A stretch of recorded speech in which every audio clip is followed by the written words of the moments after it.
Baik, terima kasih Fraterio atas pengantarnya. Nah, hari ini kita akan mulai membicarakan kembali soal ini ya, filsafat David Benatar ya. Nah, saya harap hari ini siap lagi ya, teman-teman untuk mendengarkan filsafat yang mungkin agak sedikit gelap ini ya. Baik, hari ini saya akan bicara mengenai pandangan David Benatar tentang kematian, kekekalan, dan di antara itu juga nanti akan ada pandangan mengenai bunuh diri ya atau suicide ya. Oke, kita akan mulai dulu dengan ringkasan sesi yang lalu, baru kemarin ya, tapi mungkin untuk merefresh ingatan kembali mengenai apa yang kita pelajari kemarin itu ya. Jadi menurut David Benatar, yang pertama eksistensi manusia selalu lebih buruk dari non-eksistensi ya. Jadi kemarin dia memberikan beberapa argumen ya, mengapa kok eksistensi manusia selalu lebih buruk daripada non-eksistensi. Itu dia menggunakan pandangan asimetrinya bahwa ketika seseorang tidak eksis, maka baik itu hal yang buruk maupun hal yang baik dan itu dilewatkan oleh eksistensi seseorang, itu tidak berarti menjadikan hal itu sebagai hal yang buruk gitu ya. Makanya dia sebut itu sebagai asimetri. Nah, kemudian yang kedua, dia juga mengatakan bahwa manusia melanjutkan hidup karena persepsi yang menipu tentang kualitas hidupnya. Jadi dia berpendapat bahwa manusia selalu memiliki optimisme ya dalam dalam kehidupannya karena itu sudah embedded dalam psikologi manusia. Tapi sebenarnya itu tidak bisa dijadikan patokan dalam mengevaluasi kehidupan kita sendiri karena sebenarnya fakta kehidupan kita itu tidak sebaik apa yang kita nilai. Nah, kemarin dia memberikan juga beberapa teori bagaimana evaluasi kehidupan kita yang kadang-kadang terlihat baik, itu ternyata tidak sesuai dengan fakta. Faktanya adalah semua kehidupan itu buruk. Jadi kesimpulannya, yang pertama kehidupan itu tidak layak untuk dimulai, dan yang kedua kehidupan juga tidak layak untuk dilanjutkan. Dan itu akan bermuara kepada aplikasinya yaitu antinatalitas. Jika kita sudah tahu bahwa hidup ini buruk, maka janganlah kita melahirkan seseorang ke dunia ini untuk merasakan hal yang buruk juga gitu ya, sama seperti kita. Jadi antinatalisme adalah sebuah moral duty atau kewajiban moral ya supaya kita tidak membawa orang kepada penderitaan begitu. Nah, kemudian karena kita sudah membahas kehidupan dengan begitu buruknya ya kemarin itu bagaimana Benatar memberikan banyak sekali argumen-argumen yang menyatakan bahwa kehidupan itu sangatlah buruk, maka pertanyaan yang mungkin muncul dalam benak kita, apakah dengan demikian kematian adalah solusi terbaik dari kehidupan? Karena kehidupan begitu buruk ya sudah ya kan berarti lebih baik kehidupan ini diakhiri saja dan masuk ke dalam kematian. Nah, kita akan melihat pandangan Benatar mengenai kematian ya. Nah, ternyata menurut Benatar kematian itu memang lebih baik sedikit ya daripada kehidupan atau eksistensi manusia yang penuh dengan penderitaan. Nah, jadi kalau ada two evils ya, itu dia kematian merupakan lesser of two evils gitu. Jadi dia sedikit ya sedikit tidak bilang lebih baik juga sih, dibilang sedikit tidak lebih jahat gitu ya daripada eksistensi atau daripada kehidupan gitu. Jadi kenapa kok kematian itu tidak menjadi lebih baik? Kematian itu menjadi lebih baik tapi tetap tetap tidak baik. Kenapa gitu ya? Karena menurut dia terdapat hal yang lebih buruk ya, yang buruk daripada penderitaan hidup atau eksistensi, yaitu orang akan mengalami yang namanya anihilasi gitu. Nah, gitu ya. Nanti akan dijelaskan lebih lanjut di sini. Nah, tapi di sini yang paling penting adalah kematian itu jangan dipikir bahwa ketika kita mati itu akan menghilangkan problem utama manusia yaitu meaninglessness ya atau meaningless life itu tidak memiliki makna. Nah, kemarin kita juga sudah belajar bahwa menurut Benatar itu kan makna dibagi jadi dua jenis ya. Yang pertama adalah makna secara terestrial yaitu makna yang dinilai oleh diri sendiri dan orang lain, maksudnya dari kacamata manusia. Dan yang kedua adalah makna kosmik ya, yaitu makna yang menurut Benatar adalah makna yang secara objektif, yaitu dilihat dari perspektif kosmik. Nah, menurut Benatar, yang disebut makna hidup manusia harusnya adalah makna hidup kosmik ya. Tetapi sayangnya di tengah alam semesta yang begitu besar ini, kehidupan manusia itu sama sekali tidak berarti. Nah, bagaimana dengan kematian? Nah, sebenarnya kematian itu sama sekali tidak menyelesaikan ya problem ketidakadamaknaan bagi kehidupan kita gitu. Bahkan fakta bahwa kita harus menghadapi yang namanya kematian itu membuat kehidupan kita ini lebih tidak bermakna lagi secara kosmik gitu. Karena apa? Karena memang kehidupan ini sudah penuh penderitaan dan pada akhirnya mati, dan setelah mati itu anihilasi gitu ya. Jadi itu semakin membuat kita meaningless. Dan belum lagi berbicara mengenai kepunahan ya. Jadi setelah mati, kemudian kematian bertubi-tubi dan pada akhirnya spesies manusia akan punah ya. Jadi semakin memperteguh bahwa kehidupan manusia itu memang tidak bermakna. Bahkan dia mengatakan bahwa kematian itu juga membuat makna terestrial kita yang kemarin dilihat dari kacamata manusia, itu juga jadi nggak ada artinya gitu. Jadi istilahnya kalau kehidupan saya, selama saya hidup itu dipandang sebagai orang yang bermakna bagi komunitas saya, bahkan bagi dunia ini. Tapi ketika saya mati gitu ya, itu lambat laun saya akan dilupakan. Kenapa saya dilupakan? Toh nanti orang-orang yang mengenal saya pada saat generasi saya itu juga akan perlahan-lahan melupakan saya dan mereka juga akan meninggal. Kemudian anak-anaknya tidak mengenal saya, generasi selanjutnya sudah tidak mengenal saya. Jadi makna terestrial yang susah-susah saya bangun pada saat saya hidup itu akan dianihilasi juga bersama-sama dengan kematian saya. Belum lagi nanti semuanya akan punah, jadi semua tentang diri saya itu akan dilupakan. Nah, jadi di sini kematian itu walaupun lebih baik sedikit daripada kehidupan, tetapi tetap adalah hal yang buruk ya, karena itu tidak menyelesaikan masalah ketiadaan makna kehidupan. Nah, di sini juga ada dua argumen yang akan kita bahas pada hari ini mengenai kematian. Yaitu yang pertama, kematian itu buruk karena itu mencabut seseorang dari masa depannya. Dan yang kedua, kematian itu buruk karena mencabut identitas seseorang karena anihilasi. Kita akan bahas terlebih dahulu yang pertama. Yang pertama adalah mengenai kematian itu mencabut masa depan seseorang. Nah, memang kemarin Benatar itu yakin ya bahwa tidak ada kebaikan ya dalam eksistensi seseorang. Namun ketika kita dicabut dari harapan dan cita-cita masa depan seorang itu juga adalah sebuah hal yang buruk gitu. Jadi istilahnya walaupun kita ini nggak ada baik-baiknya ya hidup kita, tapi kan selama kita hidup itu kan kita ada usaha ya untuk memperbaiki atau kehidupan kita, atau paling enggak kita berusaha untuk bertahan kan dalam kehidupan ini ya.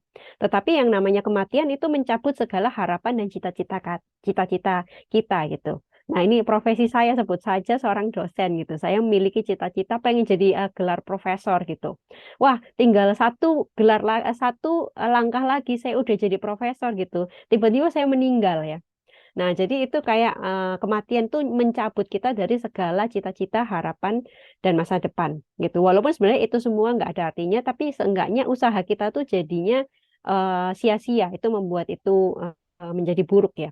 Nah, ini juga berlaku untuk harapan masa depan yang berhubungan dengan relasi. Contohnya kita punya anak, kita nggak pengen kan meninggalkan anak kita gitu. Atau mungkin kita punya orang tua, kita punya suami, kita punya istri, kita masih punya harapan ya untuk bersama-sama dengan mereka. Nah, kan beda kalau misalkan kita nggak pernah eksis di dunia ini, ya tentu saja kita nggak memiliki cita-cita gitu ya, nggak memiliki harapan. Kita juga tidak expect punya suami atau istri kan.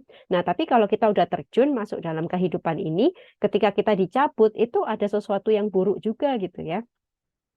Nah, tentu hal ini tidak berlaku bagi seseorang yang hidupnya tidak layak dilanjutkan. Nah, memang semua kehidupan tidak layak dilanjutkan, tapi ada orang-orang yang menyadari bahwa hidupnya ini memang terlalu buruk ya untuk dilanjutkan.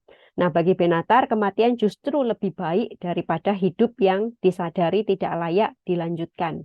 Dan dia menyadari bahwa hidupnya sudah sama sekali tidak mengandung kebaikan ataupun potensi kebaikan di masa depan. Nah, walaupun dia memiliki kehidupan yang buruk banget dan dia sadar kehidupannya buruk gitu ya, kan berarti kalau dipikir-pikir ya udah berarti kematian tuh nggak apa ya, nggak rugi-rugi amat ya. Soalnya kan dia hidup pun juga nggak berarti gitu kan, hidupnya juga buruk banget gitu. Tapi menurut Benatar bagi orang yang seperti ini pun kematian tuh tetap buruk gitu, karena itu akan mengandung keburukan yang kedua yang nanti akan kita bahas yaitu anihilasi ya. Jadi istilahnya gini, kalaupun misalkan orang yang hidupnya buruk itu dia ngerasa bahwa ya saya sih nggak kehilangan apa-apa, saya sih nggak kehilangan cita-cita dan harapan ya. Memang hidup saya nggak punya cita-cita dan harapan kok gitu kan. Tapi tetap kematian buruk karena alasan yang kedua gitu ya. Jadi tetap tidak bisa kabur dari yang namanya keburukan dari kematian. Nah, di sini ada kata-kata yang sebelah kanan ya, dengan demikian kematian tetaplah buruk dan merupakan salah satu jenis penderitaan yang sama dengan penderitaan hidup. Nah, ini menarik ya. Kan kita tuh seringkali takut sama kematian kan. Kita menganggap bahwa kematian itu adalah sebuah penderitaan yang lebih buruk daripada semua penderitaan yang ada di dunia ya. Nah, tapi Benatar itu menaruh kematian tidak lebih buruk daripada semua penderitaan di dalam hidup kita. Jadi kalau kita takut sama kematian, seharusnya kita juga takut nih untuk menghadapi hari esok gitu ya. Karena hari-hari kita itu memang penuh dengan penderitaan-penderitaan hidup yang akan kita alami sepanjang hidup. Jadi sebenarnya kematian tuh tidak perlu ditakutin terlalu lebih lah ya. Karena toh setiap hari kita berhadapan juga dengan penderitaan-penderitaan yang sama dan sama mengerikannya gitu ya dengan yang namanya kematian. Nah, kemudian yang kedua, dia juga berargumen bahwa kematian pada usia muda itu lebih buruk daripada kematian pada usia tua. Nah, ini menarik karena kan tadi dikatakan kematian mencabut masa depan seseorang. Nah, kalau orang masih muda, maka dia masih punya banyak sekali harapan hidup ya. Cita-cita dan apa yang dia pengen capai itu masih banyak banget. Kalau udah tua itu kan kayak ya udah tinggal menunggu hari akhir ya gitu. Tetapi dia mengatakan bahwa kematian pada usia tua itu juga sama buruknya karena masalah kesehatan. Walaupun kematian di usia muda itu akan lebih banyak merenggut yang namanya masa depan seseorang, gitu ya.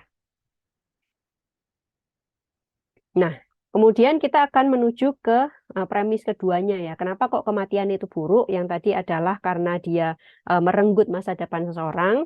Yang kedua itu adalah karena kematian itu mencabut identitas seseorang atau yang disebut dengan anihilasi ya.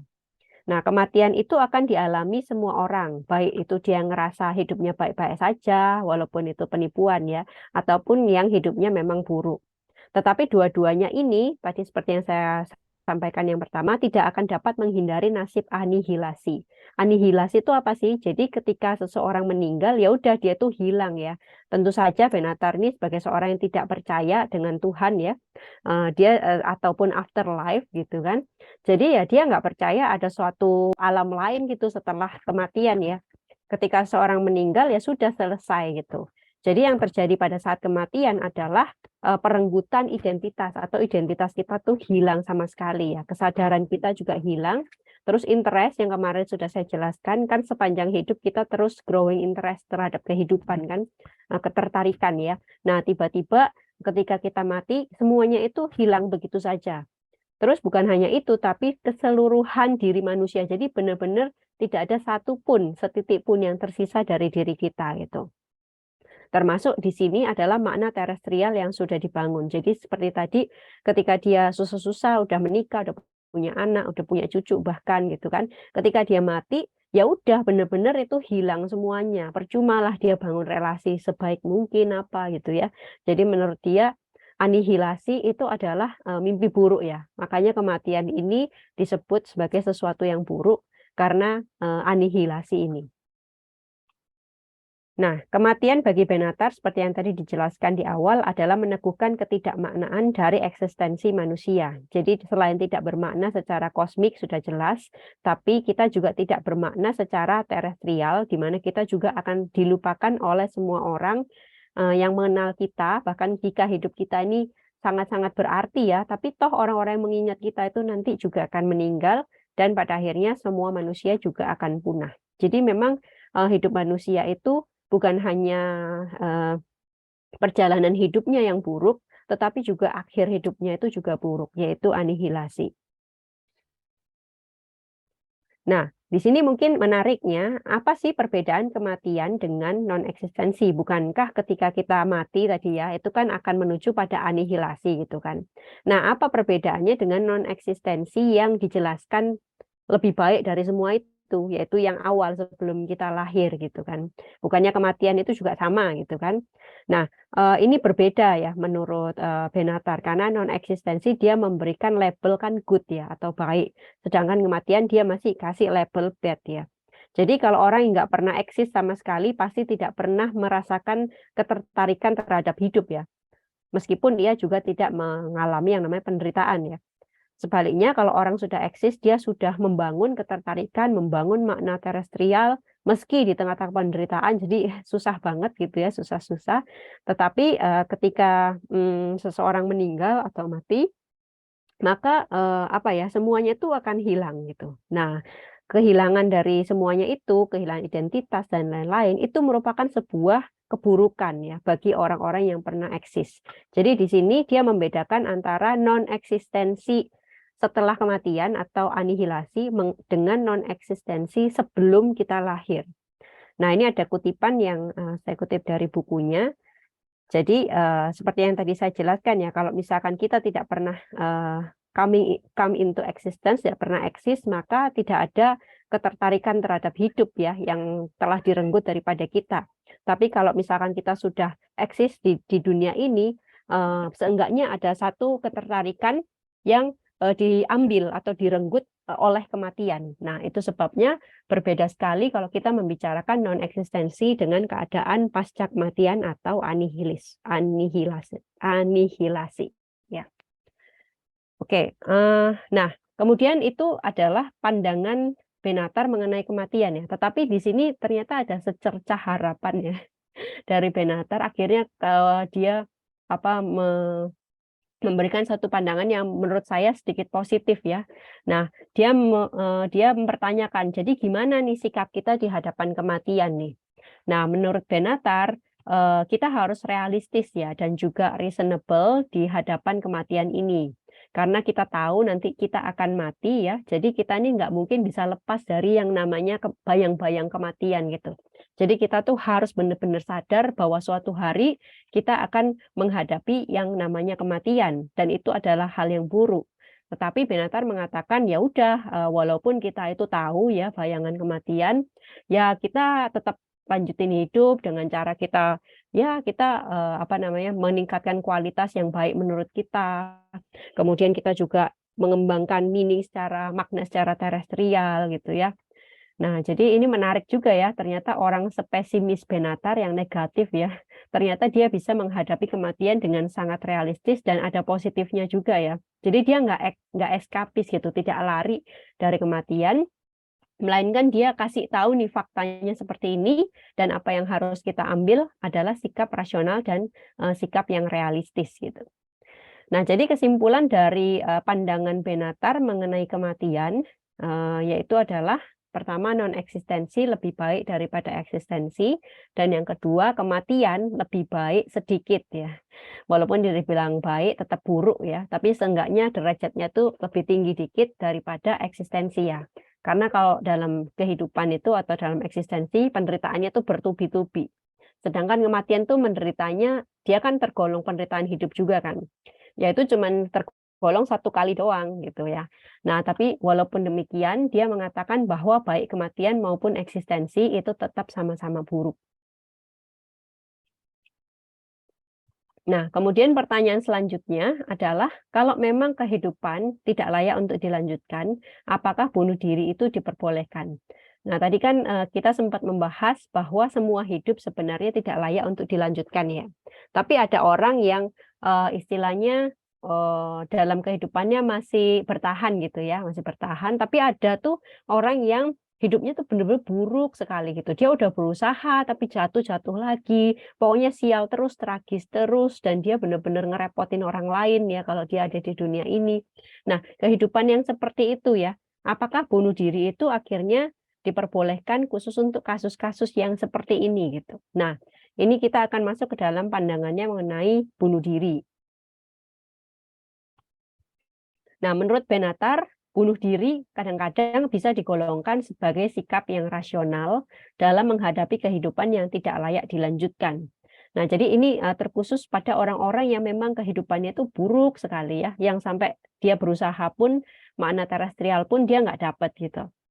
Nah, begitu orang itu sadar bahwa kehidupannya buruk dan ia sudah tidak punya lagi interest terhadap hidup, dan hidup hanyalah beban, maka preferensinya untuk bunuh diri itu bisa digolongkan sebagai rasional. Nah, kemarin kan sempat dalam Q&A ada yang bertanya, apakah interest itu akan selalu ada atau tidak. Nah, Benatar kan bilang pasti ada interest ya, dan itu secara gradually akan bertambah seiring kehidupan gitu kan. Nah, tetapi kalau kasusnya seperti ini, interestnya itu kalah ya sama yang namanya beban hidup, kalah dengan yang namanya penderitaan. Jadi benar-benar kehidupannya itu menderita sekali gitu. Jadi dia kasih contoh-contoh lah, contohnya kayak orang yang cacat seumur hidup gitu kan. Terus ada juga yang dia bilang ya dia hidupnya beban buat keluarga, ada yang terminal ill lah ya. Ya, dia kasih contoh orang-orang kayak gitu. Walaupun dia bilang gak semua orang yang seperti itu kan memutuskan buat bunuh diri ya. Tetapi kalau misalkan mereka memutuskan buat bunuh diri, menurut dia pilihan itu bisa dikonsider sebagai pilihan yang rasional. Nah, terus kemudian dia menariknya mengatakan bahwa orang yang menyadari bahwa hidupnya tidak layak dilanjutkan itu justru memiliki penilaian yang akurat ya terhadap kualitas hidupnya. Nah, jadi dia kan mengatakan bahwa sebenarnya faktanya semua hidup itu tidak layak dilanjutkan kan. Nah, tetapi sayangnya seseorang itu selalu cenderung memiliki evaluasi kehidupannya yang lebih tinggi gitu. Istilahnya kehidupannya ini buruk, tapi karena faktor psikologis dia selalu kayak optimis ya melihat hidupnya. Padahal faktanya tidak ada satupun hidup yang layak dilanjutkan. Nah, tapi orang-orang yang sadar bahwa hidupnya itu memang nggak layak dilanjutkan, berarti dia itu memiliki self assessment yang akhirnya benar gitu ya, dan itu akhirnya akurat terhadap kehidupan ini. Namun walaupun misalkan dia sadar bahwa hidupnya itu buruk, itu tidak harus selalu decisif gitu.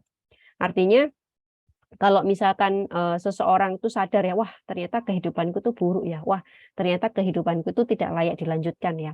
Nah, kesadaran ini nggak lantas langsung membuat seseorang tuh memutuskan untuk mengakhiri hidupnya. Jadi orang yang sadar itu bisa aja untuk keep going ya, melanjutkan hidup dengan kesadaran ini. Mungkin dia pengen tetap bertahan hidup dan tidak memutuskan untuk suicide, itu bisa kalau menurut Benatar ya. Nah, jadi kayak misalkan dirinya dia sendiri aja gitu, Benatar aja nulis yang seperti ini, kan pasti dia sadar dong kalau hidupnya buruk kan. Tetapi dia berkata bahwa nggak selalu orang yang nyadarin hidupnya buruk itu akan selalu bunuh diri ya, seperti itu. Nah, kemudian selanjutnya dia juga mengatakan bahwa orang yang bunuh diri itu lebih banyaknya karena kurang atau tidak adanya makna terestrial gitu. Nah, kemarin kan makna terestrial itu ada 3 ya. Bagaimana kita menilai hidup kita sendiri, kemudian dinilai oleh komunitas, dan dinilai oleh dunia. Nah, dia itu dinilai dirinya sendiri aja buruk gitu ya, apalagi komunitas dan dunia gitu. Jadi dia merasa nggak berguna, dia ngerasa tidak memiliki siapa-siapa, dia tidak merasa kehidupannya itu baik sama sekali gitu kan, nggak punya keluarga dan lain-lain gitu ya. Nah, jadi dia itu kurang gitu atau sama sekali tidak ada memiliki makna terestrial gitu. Jadi dibanding memikirkan makna kosmik, biasanya orang yang memutuskan untuk bunuh diri itu karena kurangnya makna terestrial. Nah, orang itu sebenarnya mungkin udah berusaha ya supaya hidupnya tuh bangkit ya, tetapi nggak bisa. Ternyata dia usaha-usaha pun hidupnya tetap buruk-buruk aja gitu. Nah, menurut Benatar untuk kasus-kasus yang seperti ini, maka bunuh diri itu bisa dimaklumi. Kemudian yang menarik, dia juga mengatakan bunuh diri itu merupakan satu-satunya kontrol manusia atas eksistensinya sendiri. Nah, jadi manusia itu sebenarnya tidak punya kontrol ketika dia dilahirkan kan gitu. Kita tidak ada satupun yang minta untuk dilahirkan. Nah, menurut Benatar kalau bisa milih kan kita milih aja, jangan lahirkan aku ya papa mama gitu kan. Tapi sayangnya kita nggak punya kontrol atas kelahiran kita kan. Tapi justru suicide itu bisa menjadi sebuah kontrol manusia atas eksistensinya gitu. Kita nggak bisa mengontrol kelahiran, tapi kita bisa mengontrol untuk mengakhiri kehidupan kita. Ya, jadi ini sebuah kelebihan dari eksistensi manusia sebenarnya ya, yaitu dia bisa mengakhiri eksistensinya ketika dia memang memutuskan untuk mengakhirinya. Nah, jadi sebenarnya kenapa Benatar ini mengajukan pandangan ya mengenai kerasionalan bunuh diri ini ya. Sebenarnya dia melihat bahwa terlalu banyak stereotip mengenai bunuh diri gitu, dan terlalu banyak penghakiman terhadap orang-orang yang bunuh diri, yang dibilang itu dosa lah, yang dibilang itu tidak bertanggung jawab lah, dan lain-lain ya. Jadi Benatar mengusulkan supaya ketika kita mengetahui kenyataan ini, kita tidak lagi menghakimi orang yang bunuh diri.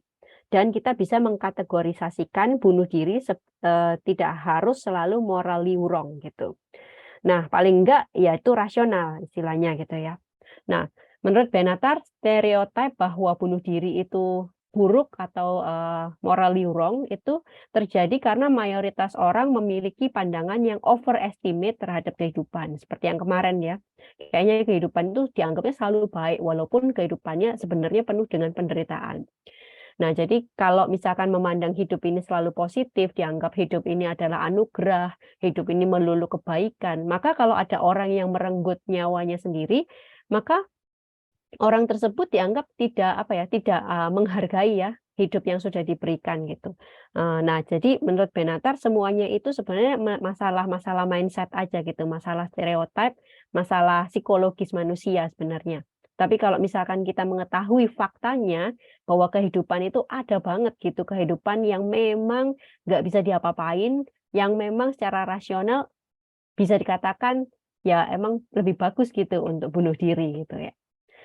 Nah, kalau misalkan seseorang realistis terhadap keadaan hidup, dan itu yang Benatar sedang coba lakukan supaya kita memandang kehidupan ini lebih realistis, maka bunuh diri akan dianggap sebagai sesuatu yang normal atau biasa saja lah ya, istilahnya tidak dilebih-lebihkan. Bahkan mungkin bisa dipandang rasional dalam keadaan-keadaan yang paling buruk tentunya. Bukan semuanya ya, tapi disoroti bahwa dalam keadaan-keadaan yang paling buruk dari kehidupan ini. Nah, ya jadi ini adalah kutipan dari bukunya Benatar, The Human Predicament. Jadi dia mengatakan bahwa kalau misalkan kehidupan ini memang seburuk itu, jadi bunuh diri bisa dianggap sebagai reasonable. Kemudian dia mengatakan bahwa death itu atau kematian memang sih buruk ya, karena tadi dikatakan merenggut masa depan, dan kalau tidak merenggut masa depan pun masih ada anihilasi. Tapi kematian itu bisa less bad ya, atau bisa nggak lebih buruk daripada eksistensi itu sendiri, karena hidupnya itu adalah benar-benar hidup yang sangat-sangat jelek kualitasnya, jelek banget gitu kualitasnya, dan tidak dapat diperbaiki lagi. Nah, kemudian ini juga ya, tadi seperti yang saya katakan bahwa bunuh diri itu sebenarnya hak istimewa di mana kita bisa menentukan eksistensi kita sendiri itu. Karena kita tidak bisa menentukan kelahiran kita tidak bisa mengontrol kelahiran kita, tapi kita bisa mengontrol apakah kita mau lanjut hidup atau tidak. Nah, kira-kira seperti itu ya. Nah, kemudian sekarang kita akan melanjutkan kepada kekekalan. Wah, kayaknya saya terlalu ngebut deh ini. Bentar lagi udah selesai gitu ya. Oke, mungkin agak diperlambat gitu ya supaya bisa dimengerti. Jadi mengenai kekekalan ya tadi. Nah, Benatar itu menolak konsep kekekalan ya, baik yang ditawarkan oleh agama ataupun oleh perkembangan sains dan teknologi. Nah, jadi menurut Benatar, karena dia memang ateis itu ya, jadi dia mengatakan bahwa ya apapun yang kita percaya mengenai kekekalan gitu ya, mengenai kebangkitan tubuh lah, atau ada entitas jiwa setelah kita mati, ada sebuah keadaan khusus ketika kita sudah meninggal gitu ya. Menurut dia tuh nggak ada buktinya ya. Jadi mendingan di skip aja segala sesuatu yang ditulis oleh religious belief mengenai kekekalan. Tapi uniknya, Benatar bukan hanya menolak konsep kekekalan yang ditawarkan oleh agama ya, tapi dia juga menolak konsep kekekalan yang ditawarkan dalam sains ya. Nah, seperti contohnya cryogenik itu ya, di mana itu mereka saintis itu berusaha untuk membekukan tubuh kemudian membangkitkannya lagi pada saat-saat yang sudah lebih baik daripada saat ini gitu ya istilahnya. Nah, dia mengatakan bahwa ya itu juga yang dilakukan sains itu sebenarnya sia-sia ya. Jadi Benatar tuh pada dasarnya dia menolak yang namanya eksistensi kekekalan gitu. Menurut dia, sains pun tidak akan bisa menjamin hal itu, karena sains pun mungkin bisa bisa memperpanjang gitu ya umur manusia. Tetapi sains tidak bisa membuat manusia itu kekal. Ada waktunya nanti manusia yang tadinya dibekukan itu akan mati juga, walaupun udah dipanjang-panjangin umurnya, tapi manusia juga akan mati gitu ya. Nah, jadi pemahaman yang paling realistis menurut Benatar ya sudah, tidak usah nggak usah dipikir-pikirin lah ya mengenai kekekalan itu, karena sebenarnya itu mustahil lah terjadi gitu. Tapi ya udahlah, kalau memang mau dipikirin gitu ya, maka saya akan menulis. Nah, jadi makanya dia punya satu bab sendiri mengenai kekekalan. Tapi pada dasarnya dia itu mengatakan bahwa ya kekekalan itu kayaknya tidak mungkin terjadi. Nah, tapi dia juga berandai-andai nih ya di dalam bab itu. Kalaupun dia itu kekekalan itu tidak mungkin real, tapi seandainya itu benar-benar ada, di mana posisinya? Apakah dia lebih baik dari kematian atau tidak? Nah, ternyata dia berpendapat bahwa kalaupun kekekalan itu ada, maka kekekalan itu akan lebih buruk dari kematian. Nah, ini adalah kutipannya Benatar yang mengenai itu tadi ya, agama ya. Jadi mengatakan bahwa semua kepercayaan-kepercayaan religius itu wishful thinking ya. Karena tidak ada evidence, tidak ada bukti bahwa kita akan dibangkitkan secara fisik, kemudian ada jiwa yang melayang-layang gitu ya. Nah, jadi dia pikir bahwa itu kayaknya hanya metafora deh atau bahasa-bahasa puisi saja gitu. Kalau misalkan itu beneran terjadi kayaknya nggak mungkin deh, karena dia kasih argumen juga yaitu dari neuroscience juga nggak mungkin, dari kedokteran nggak mungkin gitu ya. Jadi dia berpikir bahwa ya udah kita skip aja ya kalau berbicara mengenai agama gitu. Nah, mungkin kita berpikir ya, kenapa kok Benatar mengatakan kekekalan itu lebih buruk daripada kematian? Kan harusnya lebih baik gitu ya. Nah, ternyata dia itu lagi berbicara mengenai kekekalan secara umum. Ya. Nah, jadi kekekalan akan menjadi lebih buruk dari kematian jika tidak ada perubahan dari kondisi manusia gitu. Nah, jadi buruknya ini dengan kondisi bahwa kehidupan ini akan terus jalan gitu. Misalkan saya hidup sekarang, tapi saya nggak akan mati gitu. Tapi dengan kondisi yang sekarang, di mana saya masih bisa sakit, saya bisa sedih dan lain sebagainya.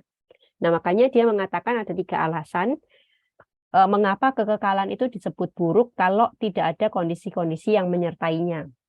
Yang pertama, kalau misalkan kita kekal tapi tidak ada perubahan dalam kondisi kita, maka kita kan tetap akan hidup dalam penderitaan kan. Istilahnya nggak kekal aja, baru hidup 70 tahun, itu sudah penuh dengan penderitaan. Apalagi kalau kita hidup kekal gitu. Oleh sebab itu, kalaupun misalkan kekekalan ada dan mau disebut sebagai sesuatu yang baik, maka kondisi manusia dalam kekekalan haruslah berbeda dengan kondisi manusia saat ini. Contohnya di dalam kekekalan itu kita harus tidak boleh sakit gitu ya, kita juga tidak menua, kita juga tidak mengalami penderitaan-penderitaan, tidak ada kejahatan gitu ya. Dengan kondisi yang seperti ini barulah kekekalan bisa dikatakan lebih baik dari kematian. Gitu. Nah, kemudian yang kedua, kenapa kekekalan buruk kalau tidak ada kondisi-kondisi yang menyertainya? Adalah karena bumi akan menjadi penuh atau akan menjadi overpopulasi ya. Nah, ini kembali kepada argumen dia mengenai antinatalitas. Jadi kalau misalkan kita itu kekal tapi terus-menerus beranak terus, maka suatu hari bumi ini akan overpopulasi ya, dan kita semua jadi akan mati bersama-sama gitu kan. Dan nggak tahu bagaimana menjelaskannya. Nah, makanya Benatar mengatakan kalau misalkan kekekalan ini mau dianggap sebagai suatu kondisi yang baik, ya, maka di dalam kekekalan manusia tidak boleh lagi berkembang biak gitu, atau tidak bisa lah ya berkembang biak. Nah, ini sejalan dengan pandangannya tentang antinatalitas. Nah, kemudian yang ketiga, mengapa kekekalan buruk jika tidak ada kondisi? Karena manusia tidak bisa mati meskipun ia ingin mati. Nah, jadi kekekalan itu akan buruk jikalau ada seseorang yang pada saat kondisi kekekalannya itu pengen mati tetapi tidak bisa mati itu. Nah, menurut Benatar itu adalah kondisi yang lebih buruk daripada orang yang memang sudah seharusnya mati. Maka itu kalau misalkan mau dianggap baik, maka di dalam kekekalan harusnya ada kebebasan bagi manusia kalau mau mengakhiri kekekalannya. Kalau misalkan dia bosan atau dia sudah nggak suka lagi sama hidup kekal, maka kekekalan kan dengan kata lain juga bisa menjadi buruk ya. Nah, jadi 3 tesis ini sebenarnya rangkuman ya dengan apa yang menjadi menjadi highlight dalam pemikirannya kan. Yang pertama adalah eksistensi itu buruk karena penuh penderitaan. Yang kedua seharusnya kita itu hidup tanpa memiliki keturunan atau antinatalitas. Dan yang ketiga kita ini diperbolehkan untuk bunuh diri ya, seperti yang tadi. Kalau misalkan kondisi kehidupan kita itu buruk gitu, atau kita mengalami suatu hal yang tidak ingin lagi membuat kita hidup ya. Nah, jadi menurut Benatar kesimpulannya adalah jika kekekalan itu ada dan mau dianggap baik, maka kekekalan haruslah yang pertama berbeda dengan kehidupan saat ini, alias tidak ada penderitaan. Kemudian yang kedua itu harus berlaku untuk semua orang, tapi tidak ada lagi kelahiran manusia baru. Gitu ya. Nah, jadi berlaku untuk semua orang itu juga penting karena menurut dia kalau kekekalan ini hanya berlaku buat orang-orang tertentu, maka kekekalan tetap menjadi buruk gitu. Tetapi syaratnya adalah tidak ada lagi kelahiran manusia yang baru. Yang ketiga, kekekalan akan menjadi baik jika ada kebebasan untuk mengakhiri hidup kapanpun dia mau. Nah, jadi jika memenuhi syarat-syarat itu menurut Benatar, maka kekekalan kan menjadi lebih baik ya. Dan ini posisinya diubah bukan lagi menjadi lebih buruk dari kematian, melainkan kekekalan menjadi lebih baik daripada kematian. Kenapa lebih baik daripada kematian? Nah, dengan syarat-syarat yang tadi ya, maka kekekalan itu tidak akan menghapuskan masa depan kita dan juga tidak ada anihilasi. Nah, jadi kalau misalkan kekekalan itu berkondisi seperti tadi ya, maka itu akan lebih baik daripada kematian. Terus mungkin ada argumen yang mengatakan bahwa ya hidup kekal kan membosankan kan gitu ya. Terus mungkin lama-kelamaan kehidupan yang kekal itu akan menjadi tidak bermakna. Nah, tapi uniknya Benatar itu menolak ya pandangan yang seperti ini. Dia memberikan contoh dalam hidup yang saat ini aja yang belum ada kondisi-kondisi tadi, itu ada hal-hal yang kita lakukan secara berulang-ulang kali ya, tetapi itu tidak membuat kita bosan. Seperti melakukan hubungan seksual dengan pasangan kita, kemudian membaca buku ya, makan enak, minum kopi gitu ya, dan lain-lain. Itu kan selalu kita lakukan sebagai daily activity kita ya. Nah, tetapi kita tidak bosan tuh melakukan hal itu kan. Lagian kan kegiatan itu bervariasi ya. Jadi menurut Benatar kalau argumen hidup kekal itu akan membosankan, itu kayaknya bisa ditolak gitu. Karena dalam kehidupan ini saja kita melakukan hal-hal yang berulang tetapi kita tidak menjadi bosan. Terus bagaimana dengan argumen bahwa lama-kelamaan kehidupan dalam kekekalan itu akan kehilangan makna. Nah, menurut Benatar juga enggak gitu juga gitu ya. Ini tentunya yang dimaksud adalah makna terestrial ya. Ada juga hal-hal yang kita lakukan secara berulang-ulang di dalam kehidupan ini tetapi tetap bermakna bagi orang lain. Contohnya bagi anak kita tuh mengasuh anak kita, tiap hari memberi makan sama anak kita memandikan anak kita gitu ya, kita melayani pasangan kita gitu ya. Itu kan berulang-ulang terus kan. Apakah itu akan kehilangan maknanya buat orang lain? Kan ternyata tidak gitu kan. Jadi ada juga hal-hal yang dilakukan berulang tetapi tidak kehilangan maknanya bagi orang lain. Nah, jadi di sini Benatar kembali mengambil posisi yang lumayan positif ya. Nah, jadi dia mengatakan bahwa kekekalan itu bisa saja menjadi baik gitu. Bahkan dia menolak orang-orang yang bilang enggak kekekalan enggak baik gitu. Nah, dia menolak. Dia bilang dengan syarat-syarat tertentu tetap kekekalan lebih baik. Nah, terus ditambah lagi di dalam kekekalan itu berarti enggak ada deadline ya. Deadline untuk kita mencapai harapan-harapan dan keinginan-keinginan kita itu. Jadi dalam kekekalan itu selalu terbuka kesempatan untuk kita melanjutkan mimpi-mimpi kita, cita-cita kita gitu ya. Nah, jadi itu akan menjadi suatu yang baik karena tadi kan itu adalah salah satu hal yang buruk ya dari kematian. Terus yang kedua, dalam kekekalan juga manusia itu tidak akan dianihilasi. Nah, jadi kematian kan mendatangkan anihilasi, tapi kalau manusia ini tidak mati alias hidup kekal, maka dia akan tetap bisa mempertahankan identitasnya sebagai pribadi dan juga interest yang sudah dia bangun selama hidupnya itu tidak hilang dan makna terestrial yang dia bangun juga tidak hilang gitu ya. Nah, kalau dipikir-pikir ya, mungkin konsep yang dibangun Benatar itu kan berarti kekekalan yang bersyarat kan. Gitu. Nah, kemungkinan ini tafsiran saya ya, kemungkinan kekekalan yang dia maksud di sini adalah konsep yang unik gitu ya. Kan tadi dia udah menolak konsep religius, bahkan dia menolak konsep sains ya. Tapi menurut saya kalaupun kalaupun ini dimungkinkan, pasti dia lebih dekat ke sains daripada ke konsep religius gitu ya. Mungkin itu adalah advance science gitu yang nanti mungkin ada gitu ya konsep kekekalan yang seperti ini. Nah, tapi kembali lagi Benatar menekankan bahwa sampai sekarang kan belum ada nih. Jadi sebenarnya kalau misalkan kita membayangkan kekekalan itu ada, itu aja sudah suatu hal yang mustahil gitu. Tapi kalau mau membayangkan ada, ya inilah konsep yang ditawarkan oleh Benatar. Ya. Nah, kemudian berarti kita akan masuk dalam kesimpulannya.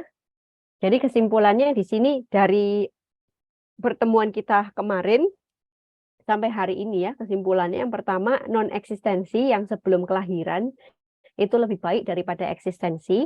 Kemudian yang kedua, kematian itu sedikit lebih baik daripada eksistensi meskipun kedua-duanya itu buruk. Kemudian yang ketiga, kekekalan dengan syarat-syarat tertentu yang tadi sudah dikatakan itu bisa lebih baik daripada kematian. Dan yang keempat, bunuh diri dengan alasan rasional atau jika hidupnya terlalu buruk itu bisa diperbolehkan dan tidak boleh dijudge sedemikian rupa. Nah, jadi ini adalah kesimpulan dari pandangan Benatar mengenai kehidupan, mengenai meaning of life ya kan, kekekalan dan juga kematian ya, ditambah dengan suicide. Nah, sekarang apa yang menjadi kritik ya? Nah, kalau kemarin saya mengambil kritik dari 3 orang itu, mungkin hari ini karena jarang yang membicarakan secara khusus ya kematian dan kekekalan menurut Benatar, jadi saya mungkin kritiknya dari pemikiran saya sendiri itu ya. Nah, yang pertama-tama saya akan memberikan kritik kepada pandangan Benatar mengenai kematian dan kekekalan dan suicide ya. Nah, yang pertama adalah ada beberapa argumen yang kurang konsisten. Nah, di sini saya melihat bahwa itu berlaku kepada beberapa pandangannya ya. Yang pertama kita bahas dulu yang mengenai kematian. Benatar kan mengatakan tadi bahwa kematian orang yang lebih muda itu lebih buruk daripada kematian orang yang lebih tua gitu ya. Karena dikatakan karena masa depan orang muda itu lebih panjang ya.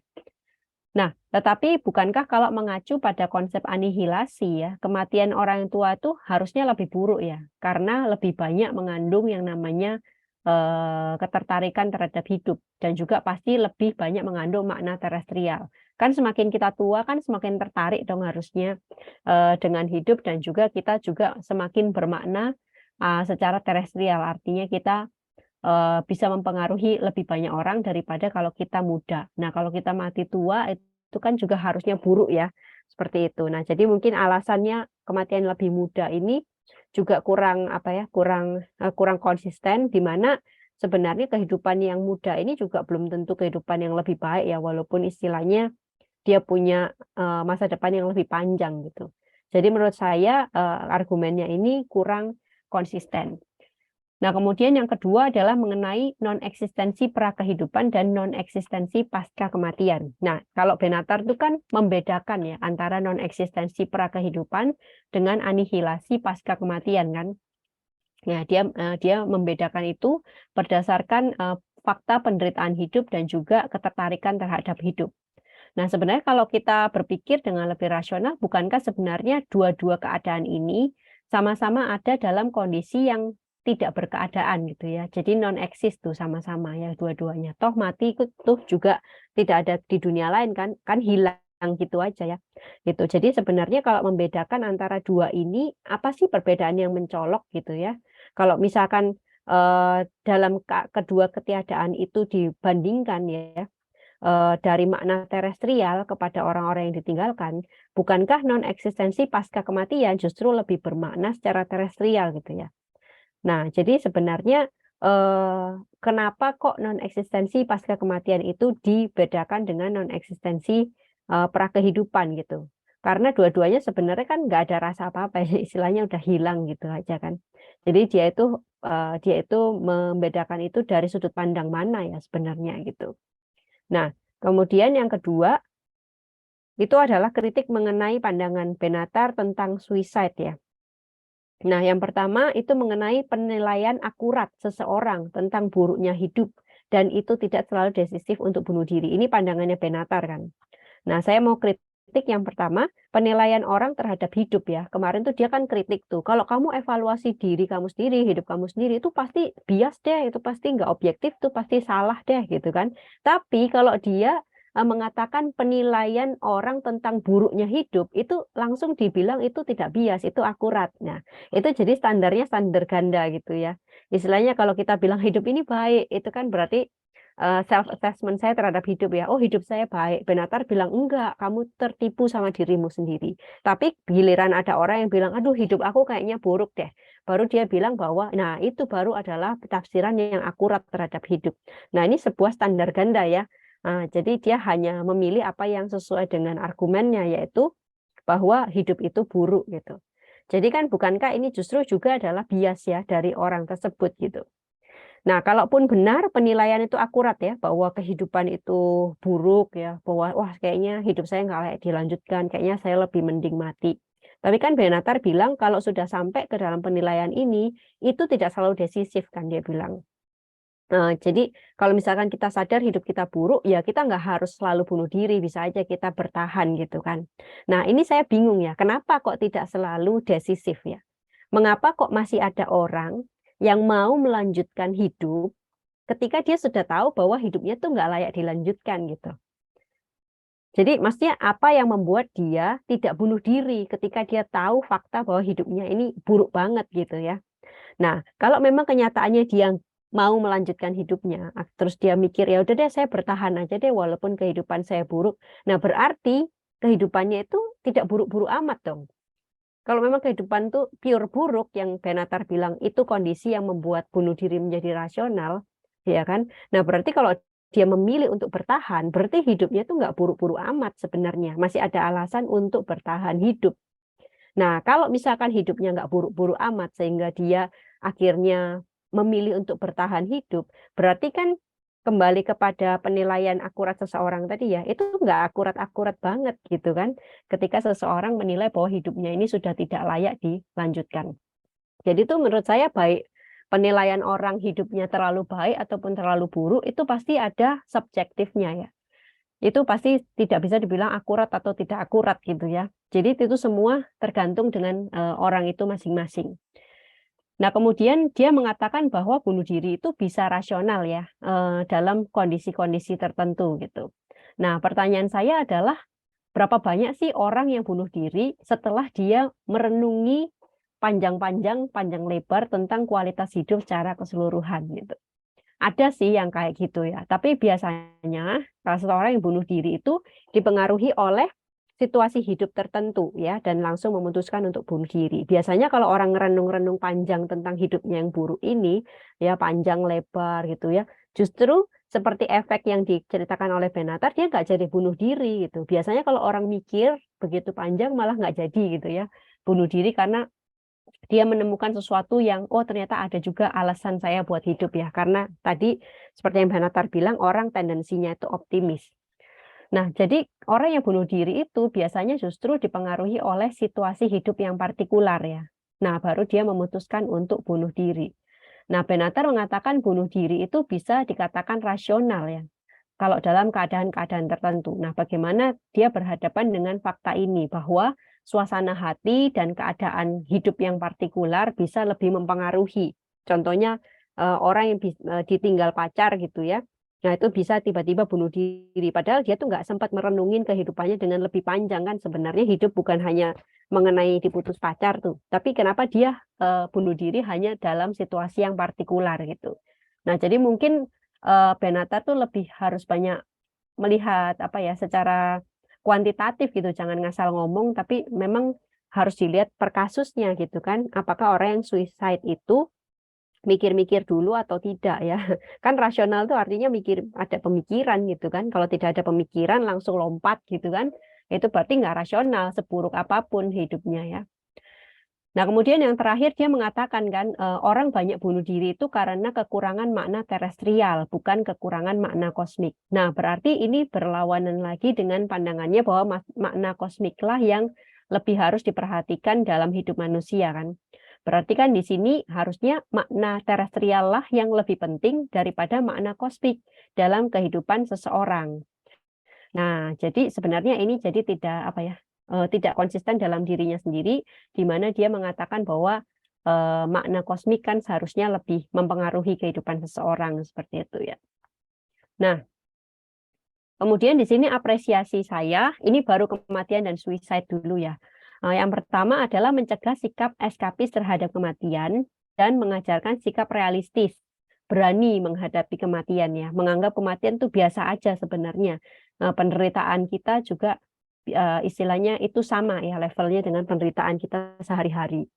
Terus yang kedua mengenai suicide, itu dia berusaha mencegah penghakiman begitu saja terhadap orang yang memutuskan bunuh diri. Walaupun tadi banyak juga kritik kita ya terhadap pandangannya mengenai bunuh diri, tapi setidaknya tuh dia membuat stereotip bahwa bunuh diri itu selalu adalah pembunuhan, selalu adalah pengecut dan segala macam, itu bisa diperbaiki ya dengan adanya pandangan ini gitu. Walaupun mungkin tidak membenarkan juga pandangan ini. Nah, kemudian sekarang kita akan bicarakan mengenai kekekalan ya. Nah, ini unik karena kemarin kan saya ditanya tuh gimana nih secara Kristen gitu ya. Nah, ini mungkin bisa saya beri ajuan di sini.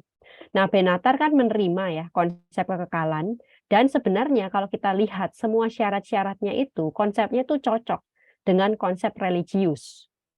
Nah, nanti akan saya jelaskan. Tapi buru-buru ya sebelum dia memberitahu syarat-syarat itu, dia buru-buru membatasi bahwa konsep kekekalan bersyaratnya dia itu adalah konsep yang non religius. Walaupun dia tidak mendukung sains juga gitu ya, tapi saya rasa mungkin lebih ke sesuatu yang empirical gitu ya.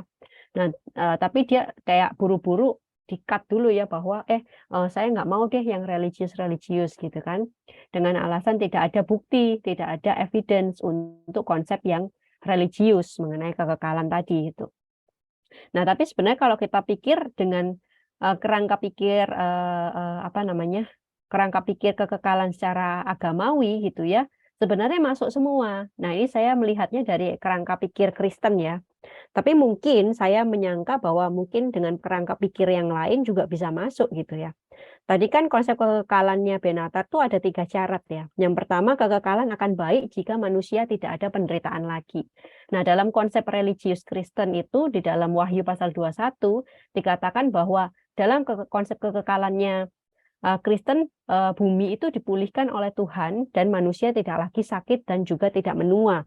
Jadi konsep dari kekristenan mengenai kekekalan itu bukanlah di dunia roh melayang-layang kan, tetapi pada langit bumi baru yang berletak di bumi ini yang dipulihkan gitu. Nah, jadi itu bukan satu konsep yang harus dibilang tidak ada bukti atau bagaimana ya, karena kan sebenarnya itu bukan ngomong ke hal yang supranatural juga, tetapi kepada bumi yang sekarang ini ya, tapi dipulihkan oleh Tuhan sehingga keadaannya tidak lagi ada kejahatan. Nah, kemudian yang kedua, Benatar mengatakan kekekalan itu akan baik jika manusia tidak akan berkembang biak. Nah, Tuhan Yesus sendiri mengatakan bahwa di kekekalan tidak ada lagi yang namanya kawin mengawinkan. Nah, jadi pas lagi gitu ya. Nah, kemudian yang ketiga syarat dari Benatar adalah manusia bisa mengakhiri kekekalannya jika ia tidak menyukainya lagi. Nah, di dalam konsep Kristen mengenai kekekalan ya, manusia itu memiliki kebebasan, tetapi ketika dia sudah masuk ke dalam langit baru bumi baru, berarti dia sudah difilter nih selama kehidupannya, memang dia itu adalah orang yang mau hidup bersama Allah gitu kan, bersama Tuhan. Jadi ketika dia memang memilih untuk hidup bersama Tuhan, bersama penciptanya, jadi dia ya sudah itu adalah pilihan bebasnya sendiri gitu ya. Jadi dia tidak mungkin tidak menyukai kekekalan yang disediakan di situ. Nah, jadi menurut saya konsepnya Benatar itu mengenai kekekalan karena dia juga masih bingung dengan emangnya ada ya yang seperti itu gitu kan. Nah, menurut saya adalah hal ini tidak perlu dibatasi dengan sesuatu yang non religius ya. Nah, kepercayaan seperti ini tentu bisa dibilang tidaklah salah ya. Sebagaimana Benatar sendiri mempercayai bahwa kekekalan bersyarat itu mungkin saja bisa ada padahal dia belum memiliki bukti apa-apa ya. Termasuk dalam sains sendiri, tapi dia bisa membayangkan sebuah konsep mengenai kekekalan kan. Nah, apa salahnya kita juga membayangkan sebuah konsep tentang kekekalan. Dia bilang kita wishful thinking kan. Nah, pemikiran dia juga wishful thinking kan, karena sama-sama tidak ada evidence kan sebenarnya gitu. Tapi kondisi-kondisi yang diberikan oleh Benatar menurut saya bisa cocok dengan kondisi-kondisi yang dijanjikan ya di dalam kekekalan religius seperti itu. Nah, kira-kira seperti itu ya pemaparan pada hari ini. Mungkin jika ada komentar dan pertanyaan dipersilakan. Saya kembalikan kepada Frater Rio ya.